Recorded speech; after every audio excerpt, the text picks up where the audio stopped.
Looks like the audio wavelength thingamabob is working again today. Are my hotkeys working again? It's just now occurring to me. I could have tested this before I started stream. Oh my goodness, they're working. They're working. I can press buttons and I can change layouts depending on where I need to be. Isn't that amazing? So it's now day 2. It is the day after this game launched, so the game still hasn't been out for very long. I ended up cutting up the first stream into parts, went to bed, got up, figured out some tax stuff. I cut the second stream from yesterday into parts, and out of curiosity, I compared to my Xenoblade Chronicles X Semu series to see, am I really going faster here? Because I feel like I'm going pretty fast. The answer is not really. In terms of just like raw part numbers and like my story progression, yes, I am currently like faster paced than my X Semu series, but that's mostly because I just like spent a part of the Semu series just comparing to like native Wii U graphics, and I spent a couple parts doing like a couple affinity missions that I haven't done here yet. So in terms of just like raw zooming through, I'm not really any faster than I'd otherwise play Xenoblade Chronicles X. So a little bit disappointing there, because I kind of hope that, you know, I was zooming here and making incredible progress. I mean, I still am in terms of just time since release wise, considering it is the day after it came out. I've only had this game like for 24 hours at this point. I already have Overdrive unlocked, Chapter 5 cleared and stuff. So, you know, I'm going fast from that pace. But part numbers wise, faster, yes, technically, but not by that much. And if I went and did like the affinity missions which is basically I believe I did whatever the HB one was, and one of the Elma ones here are the ones I believe I would have done by now in Semu. I don't know which one it was. I'm looking over them, seeing like which one looks familiar to one of my Semu series titles, and I don't know which one it is there. So yeah, sort of faster, just because I'm not doing as much other stuff, but you know, that's other stuff that I'm probably gonna want to do at some point anyway. And in terms of like raw playing speed, I'm not really faster. I have to go survey a bunch of Noctilum, so I could do that. Maybe I'll go do that really quickly, as I can go ahead and survey a whole bunch of Noctilum, because I am currently at 8.77% on Noctilum, 6.24% on Mira. Okay, so yeah, just updating depending on like which area I'm looking at. I can travel there, and I can go around doing a bunch of stuff here, because I can probably fill in a bunch of probes at this point. Also, what is my level at currently? And I also do wonder if I should go like recruiting other party members, now that I know that party members in the back will actually gain levels as you go. I mean, I don't know if that'll affect like what level I recruit them at. It could be worth an experiment on that front. Like if I still recruit them at the normal kind of recruitment level, but they still gain EXP in the background like they otherwise would. Is this still, that's still highlighted. Sure, highlight these things to mark that there is a probe somewhere in there for me to go and get. Yeah, I am not gonna be fighting you. Let's not worry about that. Because, yeah, if I do have access to, like, any party... I keep on pressing that to try to open my menu now. If I do really have access to, like, any party member at any point from this menu, instead of having to seek people out, I'm not locked into the 3 that I'm normally locked into in the story and can customize however I want. Getting new party members is way more important in this game than the original Xenoblade Chronicles X, is what I'm finding. So, even if I am trying to bum rush through, I'd want to get these guys eventually anyway, these different recruits. So it might not be a bad idea to go around getting them, and then if it's a situation where it's like, oh, I think this party member could help me in this one battle, then I can just kind of switch to them right before the battle. If memory serves, enemies are really dumb when it comes to sight. I might be able to install this probe without them even noticing, because this game is dumb. Look at that. Like, they're clearly placed there so that the player has to fight them and can't just place the probe for free. Wow, and they despawn after I do that. Amazing. Alright, well, keep on trekking in. Xenoblade Chronicles X, everyone. Xenoblade Chronicles X, ladies and gentlemen. That's how this game works. It's so silly. But where's the speedrun timer? Good question. If this was one continuous session, then I would totally put it up, but alas, because it was multiple sessions. I invalidated my speedrun the moment stream 1 crashed. Actually, wait, did I? I hadn't actually started my stream at that point, or I hadn't actually started the game at that point, so I guess I didn't technically. But other times I've dipped out, I invalidated my speedrun anyway, so the speedrun is unfortunately lost. Like, maybe I'll still be on PB percent, PB rate? What do you say here? PB pace is what you would say. Where the heck is this one thing? Screw it, this guy dies. Because I do want to get whatever the heck thingamabob is in here, honestly. How's it going, Mythic? Here, and then say... do a smidge of this. That's a side, dang it. Just chilling. Good to hear, good to hear. Fair enough. Okay. Go ahead and do that. I honestly can't help myself. Okay. Okay, come on, please. So can I just, like... oh my god, what is happening? Use that to try and extend my overdrive? Okay, well, that wasn't from the side to boost TP. Because, yeah, I have some new tools in my arsenal. With me being able to use that energy to pop arts early. And then I can kind of spend that energy in, like, the early sections of overdrive. And then, like, I build up to being able to do, like, infinite overdrive a little bit easier than in the original game. And then if my energy is spent, like, that's fine. That was a worthy cause. And then I have, like, infinite overdrive for the rest of the battle. Like, I can absolutely abuse that new mechanic they put in this game. I can absolutely do that. Is there a thing, like, up above or something? It says there's a thing to harvest on, like, a different elevation level. There's gonna be a thing over here for me to go and get. I got a banana leaf. Cool. Yeah, it's pretty much just time to survey a whole bunch of Noctilum, because that's what I have to do now. I think I am still gonna try and bum rush at least the next story objective, because the next one is when I unlock Skells. And then traversal's gonna become a lot easier. There's a thing that I can grab over here. Don't see me, please. Please no see me. But yeah, that mechanic that they put in of, like, the whole energy and being able to pop arts early so many times per battle. I can absolutely use that. Don't see me. Oh my. It's a little bit scurry. Where the heck is this one thing? Is that, like, a higher level or something? Or is it... it's right here. It's vehicle wreckage, so I can go ahead and yoink. Okay. I got another mining probe for that. Hell yeah. I wonder if I just wasn't harvesting enough, like, stuff around the world in my other playthroughs, or if they actually just put, like, more mining probes in this game, because I feel like I'm getting, like, way more mining probes than I'm used to in previous playthroughs. Maybe I'll just trail behind you, because the moment you see me, you're going to kill me, and I don't really want that to happen, honestly. I would rather avoid that. So, this one... is this one of the FN Site 225? Oh. Oh, it's right here. You suspect nothing.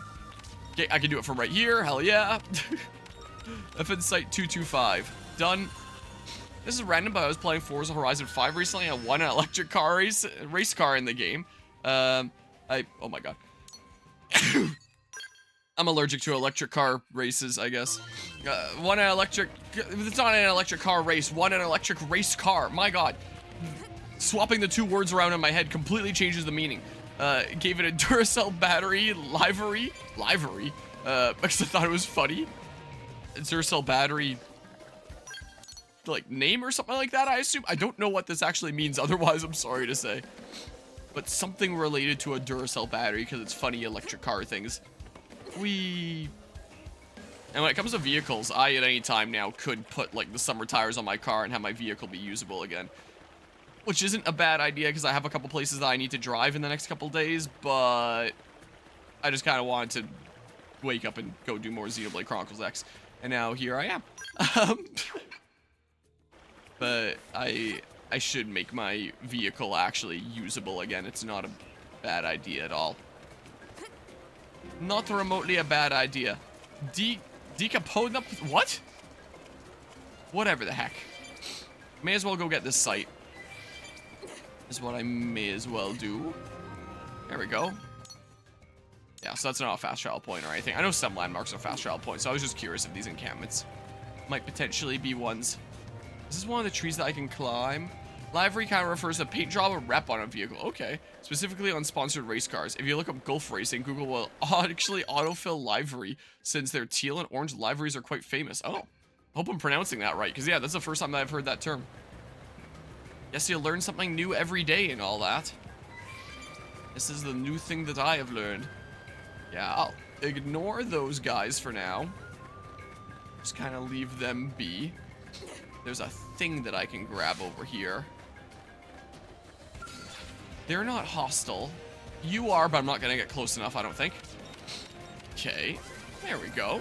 Sweet. No mining probe on that one. But I swear, it's been a lot of them that there have been things on. Why is there like a thing over here? Is it at like a lower level? Is this one of the super way down ones? Wish I could turn the camera down a little bit more. That's something to maybe grab sometime after I get skills. I'm pretty sure this one laser is somewhere on the edges of the waterfall around here. Okay, I'm so glad how the, how good the jumps are in this game. Close but not quite. The other livery? Does it have livery, like live? Yes, okay. Well, that's been the new thing that I've learned. Oh, I don't want to get too close to these guys because they are going to immediately kill me if I do. Out of curiosity, what am I at right now? 10.5%. 10.5% on my Noctilum survey rating. So yeah, I do have to go around a decent bit of Noctilum exploring stuff as the next story prerequisite. Whoa. Whoa, oh my, whoa, that works fine. All right, these guys aren't going to attack me, it doesn't look like. F Insight 216. Got a level up on Lamau. Sweet. There we go. Pretty nice. So this is all gonna be like a decent chain here right now, right? Yeah. So I wonder if rather than these, this just becomes like my mining probe G2 chain, and then I can put like the research probe 4s like somewhere else. Here. Do something like this. 3 chain. And then I do this. Like that. And I immediately get a 5 chain. And I start really raking in the Maranium. And really investing a shit ton in those arms manufacturers and stuff. And it'll be great. 5 chain. Get another one added onto that 5 chain. Like that. Yeah, definitely putting some stuff to use here. Revenue is just F here. Production is C. I mean, I could have this be the location of a mining probe G3. I could also put down my duplicator probe somewhere. If I really wanted to. Like, let's see here. Production C, or revenue C. I could do something like, research probe G4. I don't know. Get me some monies. Duplicator probe. Once I start getting like really established networks and I can put duplicator probes like between multiple things, that'll be really nice because it'll duplicate like the effects of all the things that it's attached to if memory serves. Which is pretty good. Oh, here's a one-off thing. Revenue D, I don't know. Here, sure. More Maranium. More of it. And then say, don't know if there's any other nodes I haven't filled yet. As I'm going around filling a bunch of stuff in Noctilum, I could always go around like Sylvalum or something like that too. And get a bunch of stuff there because, again, the earlier this stuff comes online, the better. Because it'll just generate me passive income across this game. So the sooner it's online, the more income it generates me over time, technically. Looks like I should be able to go this way. Yeah, traversal is definitely going to become a lot easier after I get skills unlocked.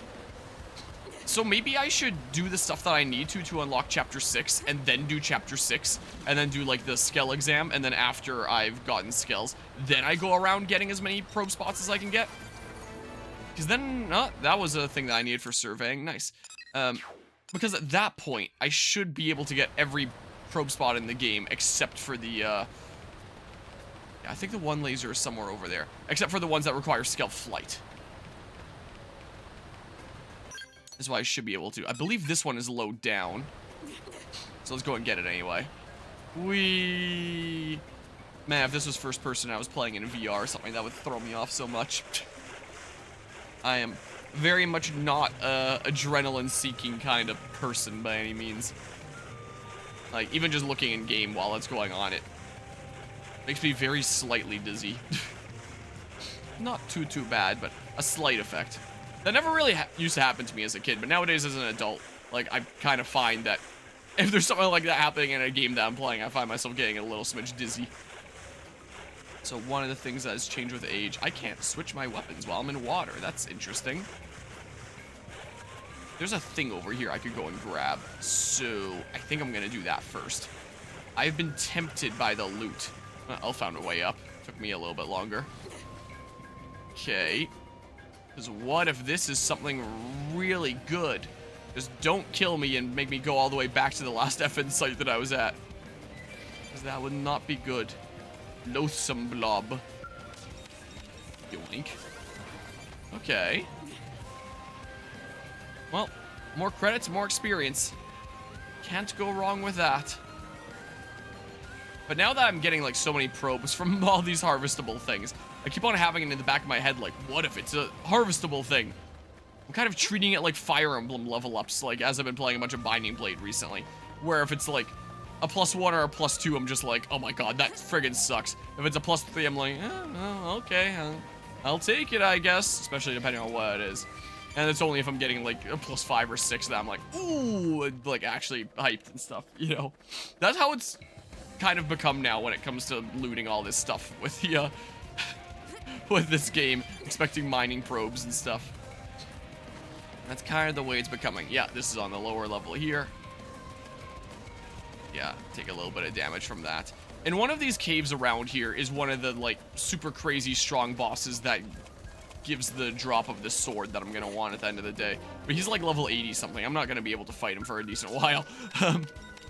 I forget what his name is. I just remember he's the guy that I go to when I want the sword that I want. Data probe install started. Achievement unlocked. Okay, we're at 15% on Noctilum. Let's see here. Oh, that one's not connected with that. Interesting. So, come on, deselect that. I might be able to get that one now. I'm not sure.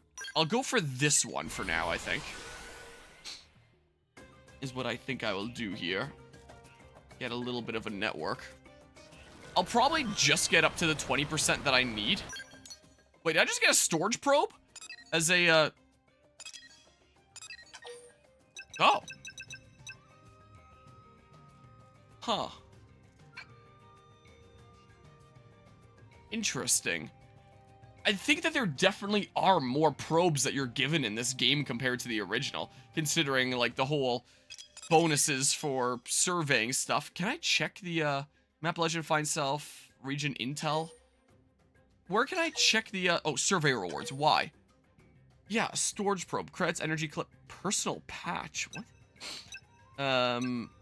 So that's Primordia that I'm looking at right now. Mining probe G10. That'll get us a survey bonus. 104 BP. That's a weirdly specific number. That's a decent bit of BP. Energy clip credits, material tickets. Mega tensifier. What the hell is a mega tensifier? Booster probe G2. Wow. Whoops. How do I change, oh, ZLZR, not LNR. Energy clip tensifier, credits, booster probes.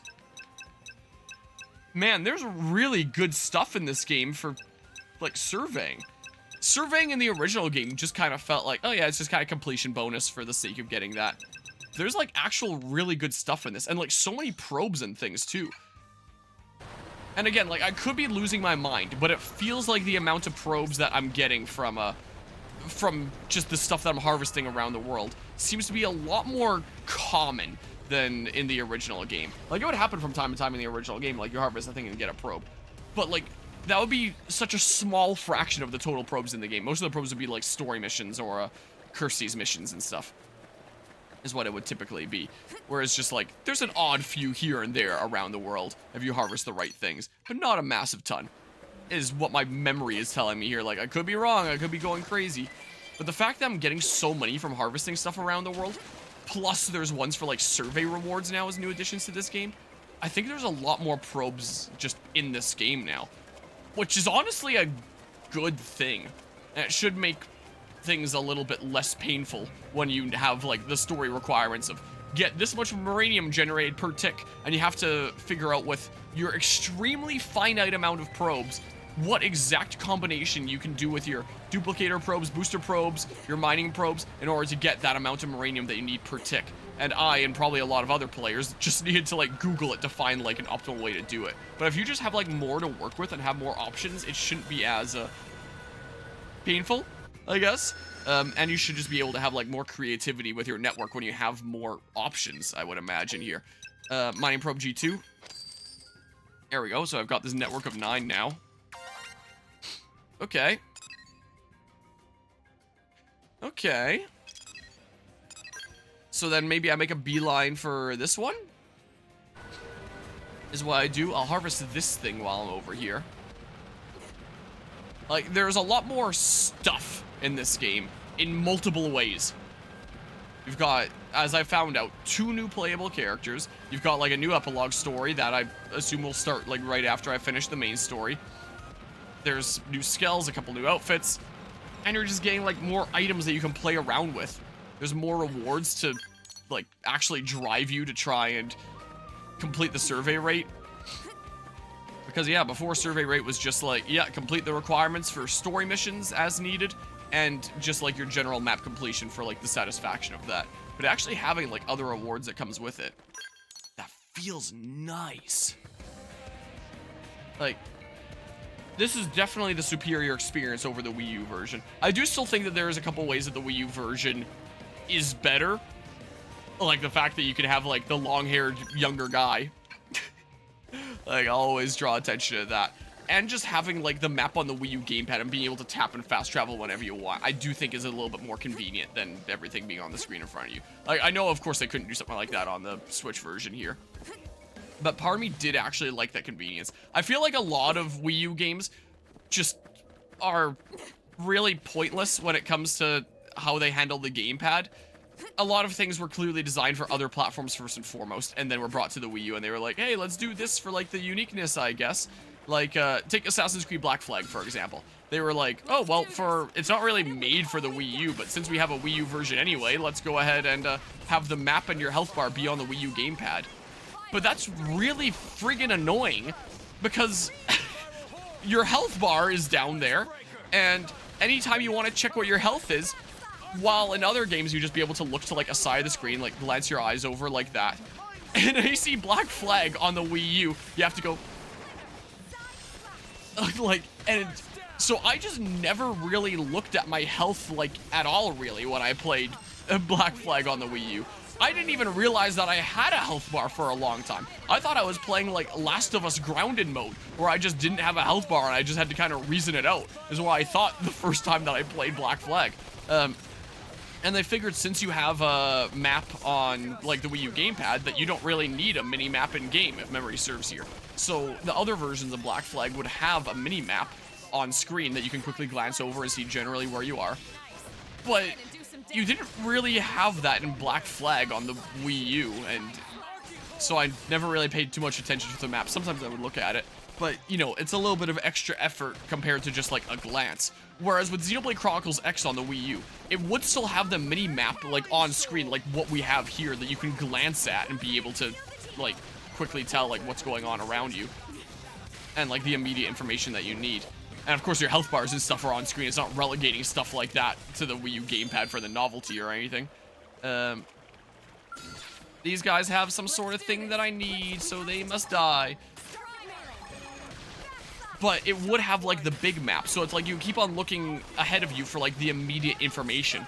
But as you're trying to go to like a really far off location and you want to know what your progression to that far off location is, it was kind of nice just being able to look down and be able to see where you're at in like the bigger picture and be able to see it like real time. Like that's something that you don't really get in the Switch version here, where it's like anytime you open the map, you have to pause the game. Whereas with the Wii U version, as you glance at the gamepad to get a sense of where you are in terms of like the larger world larger world scale, you can still continue playing and moving in the game because that's a map that's always there and is updating in real time. If I want to tell where I am in like the larger scale in this version of the game, then I need to pause the game, pause my movement, get my bearings, and like figure out what direction I need to go.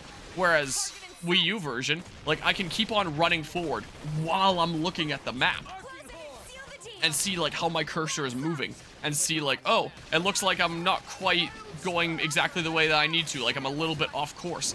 And then while I'm looking at the Wii U gamepad, I can adjust my movement to like the direction that I want to adjust course for and see how it adjusts my cursor on the map like live as it's happening. And then I can be like, all right, I'm on course now, and I can keep on going, as opposed to having to pause everything here, be like, okay, I'm facing that way, so I guess I need to go this way or like northish.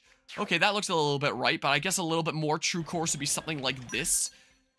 So I feel like Xenoblade Chronicles X on the Wii U was like an actual good example of how to use the Wii U gamepad. And the fact that like while you were running, you could like scroll around the map. Like while you're running around, you can have like a look at your network in the meantime, be like, is there some way that I can optimize this while I'm holding forward and running? Like it just better supported multitasking. And it was really nice to be able to select fast travel on that and just be able to immediately fast travel, as opposed to fast travel on this where it plays a sound effect, the map fades out, and then like the screen of gameplay actually fades out, completely desynced to the sound effect now. So while I would say that this is like the better version of the game, like it has more pros over the Wii U version than the Wii U version has pros over it, there are definitely pros still to the Wii U version, I would argue. They're, like, the stupid hair thing. And just the convenience that comes with the Wii U gamepad, like, can't be understated. Again, I know that you couldn't really get that in the Switch version. Part of me does kind of wish that opening the map screen didn't pause the game. Or maybe that was, like, a setting that you could toggle. Speaking of settings that I should toggle. I can, maybe once I get another thing connected, I'll put like a research probe here, booster probe thingamabob here, and then like my little two-for chain of things can be there. I do kind of wish that there was a setting that you could toggle that says like when you hit Y to open the map, like you keep on going. Like as you're holding forward, you see your cursor keep moving, and then if somebody like tries to attack you, then you then of course it pulls you out of the map screen or something like that. I don't know. I feel like I would like something like that just for like the seamless flow of being able to check my map while I'm still moving, that you just can't really do in this game that you could in the Wii U version. So there are still definitely some pros of the Wii U version over this in terms of like the convenience factor. Yeah, someone had mentioned that to me. I forget who it was. If whoever mentioned that to me in stream yesterday like is here, then I'm sorry that I forgot. But I know that somebody mentioned that to me yesterday. But yeah, assumption is that it's for an eventual Switch 2 patch. That would be really good. Because that's one of the things that I would probably like the most from this game is 60 FPS. Like, especially after having played my Semu playthrough on PC, where it's just like, yep, the limits are basically whatever I want them to be. I was playing this game in enhanced graphics and 60 FPS, and it was just nice. And now playing in 30 here, it is a little bit jarring. And, man, you start playing Xenoblade Chronicles X in 60 FPS, you don't ever want to go back. So if there is, like, the, casual collector, if there is a 60 FPS kind of patch/code already in the game files with the expectation that it will be for the Switch 2, then that would be really good. And then I might quash some of my complaints about this being, like, a Switch title rather than a Switch 2 title. Because, again, like I've said before, this was a Wii U game, so obviously they could get it working on, like, the Switch as well. Like, it didn't necessarily need to be a Switch 2 thing. But I figured if it was a Switch 2 exclusive, that we might be able to get things like 60 FPS. And I figured that if it was a Switch 1 game that is playable on Switch 2 because of back compatibility, that even playing it on the Switch 2 would mean 30 FPS, plus, like, the graphics that you would expect from the Switch version rather than a Switch 2 version. Because, like, this game still looks great. It still looks fantastic. But it's like, when I'm looking at a world this beautiful, I want it to be as clean as possible. But if there's already some plans for that, then that might be kind of nice. Because I know that it's just going to be like a couple weeks before the Switch 2 Direct. It's currently March 21st, and the Switch 2 Direct is like April 2nd or something. So, Switch 2 is going to be right around the corner here. This might be a scale flight thing. I don't remember. But yeah, honestly, once you start playing any game at 60 FPS, you never want to go back. Yeah, fair, honestly. I might need to take this way up. Hi, Harmonia. But 60 FPS doesn't matter as long as the game runs fine. It's okay. After Nintendo fanboys argument, yeah, like that sounds about right there. I mean, 30 FPS isn't necessarily bad. Like, I don't look at 30 FPS like, ugh, yucky. I can't play this. But I do admit, after I've put like a shit ton of hours into Xenoblade Chronicles X at 60 FPS with the last playthrough I did of this, it does feel a little bit jarring to be playing this. Like, I probably wouldn't feel that if I hadn't done that 60 FPS playthrough. If I had just played like the Wii U version and then this, I would just be like, hey, yeah, this is fine. But man, playing Xenoblade Chronicles X at 60 FPS is such a good experience. Xenoblade X is already such a fantastic game. You put that into 60 FPS, it's just so good. I'm randomly starting to overheat now, and I don't know why. It's one of those times. 60 FPS equals running fine. Change my mind. I'm not gonna change your mind. But yeah, when it comes to remakes though, yeah, make it be a 60 FPS. When are we gonna get an official version of Bloodborne that runs in 60 FPS, huh? Like, gosh dang it. But yeah, calling this a remake is being generous. I would call it a remaster. As new character models and UI, woo, this is a fancy port. As new character models, UI, it has new playable characters. It has a lot of quality of life enhancements and like new features that weren't in the original game. And it has like new content with a new epilogue story that I won't know the quality of until I beat the main story. And this is a long game, so that's not gonna happen for a while. So I can't actually judge the new content for a little bit. I mean, one of the new quests is available right now. I can't do it until my level is higher. But, like, this is for a new character that wasn't in the original game, so this is new content. But I need to be level 21, and I'm, like, level 18 or something right now, so... I'll be able to check out some new content this stream, probably. Because I do want to see what the new stuff is about. Yeah, it'll be a little bit before I really get to the meat of the new stuff. Alright, well... There we go. So now what I think I'm going to do is I'm going to put a storage probe here so I get my... What? No. Whoops. That's actually not what I wanted to do. Oops. Can I just revert to basic probe? Here. I want to put a storage probe here. And then I get my chain of 5. And then I get a shit ton of Moranium storage. And then I get even more Moranium storage because I put my booster probe G1 here. So now my storage limit goes up to 30k. And then I set this one to like one of those research probe G4s. Yeah, the revenue will be fine. Which benefits from being adjacent to the booster probe, so its effects are just going to be boosted. And then I take my two G2s and I put them over here so I still have my chain of 9. Here's another thing that's better on the Wii U version. This is so fast. Like, this basically just goes as fast as you can hit the buttons. Whereas with this, there's delay. Like, I can't do any inputs until that whole, like...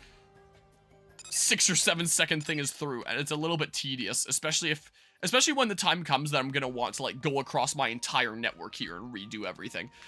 Like, that's gonna be hella annoying. So that is definitely a pro of the Wii U version. Also, just being able to zoom out and see like the full map. This is as much as I can zoom out in this version. Like, I don't get it. Anyway, let's see here. What is my Noctilum survey rate at? All right, I need one more, and then I'm good on the survey rate of Noctilum. Is the case here. Remember Paper Mario the Thousand Year Door, the GameCube was 60 FPS, while the Switch is 30 FPS is insane. Yeah, that's not cool there. I can't immediately get there. I could by jumping with a skill, so I'll probably come back here post chapter 6. Something.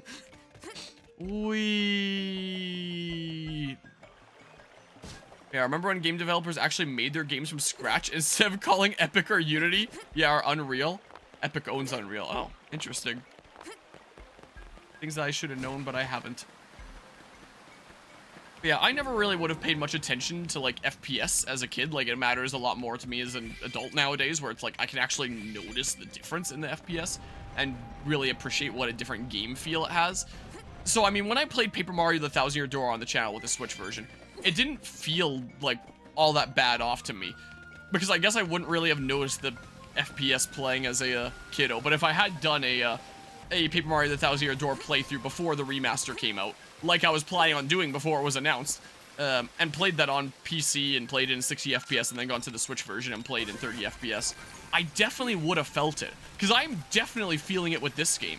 And it's not like the Xenoblade Chronicles X last playthrough that I did was super recent here or anything. It was 3 years ago. I did the playthrough in 2022. And even from 3 years ago, I can tell, ooh, this doesn't quite feel as smooth as I'm used to. It doesn't quite feel right, you know? It feels off. There we go. Look, I'm at 20% on Noctilum. Wow, surprised that those ones don't attach, but I'm sure I've been surprised at like previous playthrough stuff here. What was the other thing that I needed for the story thing? Why is it labeled like that? Oh, that's why. Even though this doesn't exactly complete the segment there. I need to survey 20% of Noctilum. I already did that, and I need to complete a Friend in Need affinity mission. Then it'll let me do chapter 6, and then afterwards I can do skills. So this one is the Friend in Need. Lau is a restricted character, which I guess means that like that's his first one, because like I guess just like the original game, Laos are required. His affinity missions are required to beat the story. But it says required level 19, recommended level 19, required level 19. I don't think I'm at that. Oh, I got a shit ton of credits. What a weird number. 20, 10, 500. Wait, I am level 19. I can do it. I could go do a Friend in Need right now. Paper Mario: The Thousand Year Door on Switch, 60 FPS. Meanwhile, Splatoon 3 on the Switch, 60 FPS during gameplay. The Plaza is at 30 FPS. Oh, interesting. One game on the Switch that I really appreciate being at 60 FPS is Smash Ultimate. I know that that was like a high priority that they had in development. And honestly, if Smash Ultimate wasn't at 60 FPS, I would find that thing like unplayable. Is what I would probably find it as. Especially playing online where it's already unplayable as is. I want Splatoon on PC so bad. Imagine playing Splatoon at 160 FPS or the ray traced ink. Ray traced ink in Splatoon. Just wait until the Switch 2 when they announce that there's gotta be ray tracing on the console or something. How funny would that be?